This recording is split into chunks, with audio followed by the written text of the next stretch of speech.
हिंदू धर्म शास्त्रों में कई खूबसूरत प्रसंग का उल्लेख किया गया है। आज हम आपको उन्हीं प्रसंगों में से एक के बारे में बताने जा रहे हैं। जब महर्षि भृगु ने तीनों देवों की परीक्षा ली थी।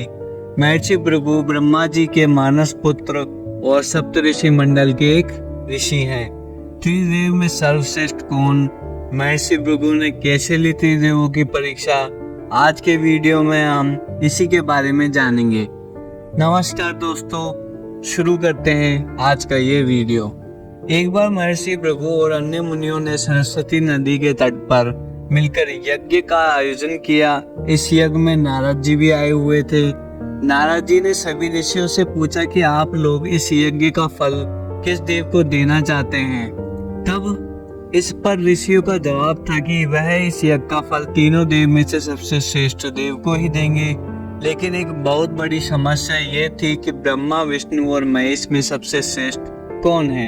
इसका निर्धारण कैसे किया जाए? इसका कोई निष्कर्ष न निकलता देख ऋषि मुनियों ने त्रिदेवों की परीक्षा लेने का निश्चय किया और ब्रह्मा जी के मानस पुत्र महर्षि भृगु को इस कार्य के लिए नियुक्त किया।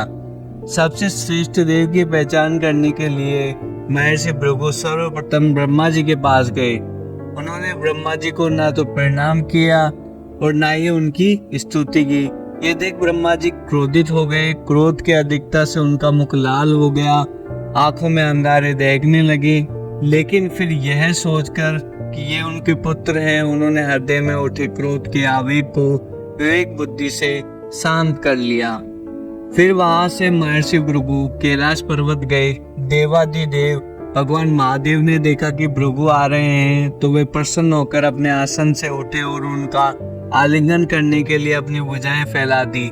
किंतु उनकी परीक्षा लेने के लिए भृगु मुनि उनका आलिंगन अस्वीकार करते हुए बोले, महादेव, आप सदा वेदों और धर्मों की मर्यादा का उल्लंघन करते हैं। दुष्टों और पापियों को आप जो वरदान देते हैं उनसे सृष्टि पर भयंकर संकट आ जाता है, इसलिए मैं आपका आलिंगन कदापि स्वीकार नहीं करूंगा। उनकी बात सुनकर भगवान शिव क्रोध से तिलमिला उठे। उन्होंने जैसे त्रिशूल उठाकर उन्हें मारना चाहा, वैसे ही भगवती ने बहुत अनुनय विनय कर किसी प्रकार से उनका क्रोध शांत किया। फिर इसके बाद भृगु मुनि विष्णु के लोक वैकुंठ लोक गए। उस समय भगवान श्री हरि देवी लक्ष्मी के साथ क्षीर सागर में विश्राम कर रहे थे। भृगु ने जाते भगवान विष्णु के छाती पर लात मारी। भक्त वत्सल भगवान विष्णु शीघ्र ही अपने आसन से उठ खड़े हुए और उन्हें प्रणाम करके उनके चरण सहलाते हुए बोले, भगवान, आपके पाँव में कहीं चोट तो नहीं लगी? कृपया इस आसन पर विश्राम कीजिए। भगवान, मुझे आपका शुभ आगमन का ज्ञान न था, इसलिए मैं आपका स्वागत नहीं कर सका।